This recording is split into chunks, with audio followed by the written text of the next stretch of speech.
bus just flew into my vision right away and flipped just in an instant. It's an incident that changed the lives of dozens. Tonight, investigators have cleared an Indianapolis interstate after a bus flips on its side, killing 3 and sending dozens more to the hospital.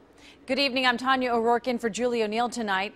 9 on Your Side has just learned 2 of the people killed were a man and a woman supervising a group of teenagers. They were all returning home from a Michigan church camp when the crash happened just after 4 this afternoon.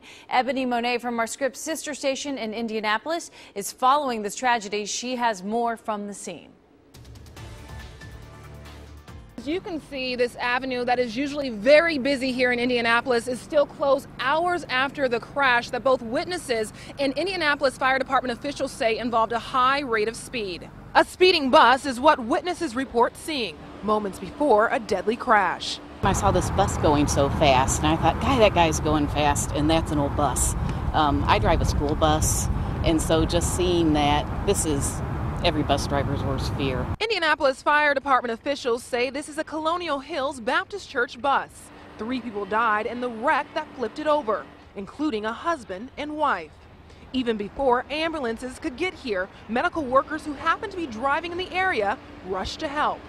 I mean, it was kind of chaos there for a minute. There were people underneath the bus, trying to get other people out and pulling them out. I was yelling at them, telling them to get out from underneath there because it's not safe. The bus isn't stable yet. His arm was bleeding pretty heavily, and I felt like we could contain it if we got a tourniquet on it, and without any supplies, I saw his belt. First responders took dozens of children to the hospital, suffering from various injuries. At least 2 teens were airlifted in critical condition.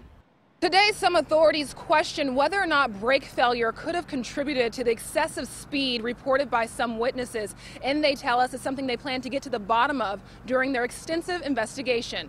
Ebony Monet, 9 on Your Side. Of course, 9 on Your Side will continue to follow this Indianapolis tragedy throughout the night. Wake up with 9 on Your Side for the latest on this crash starting at 5 a.m. tomorrow morning, of course.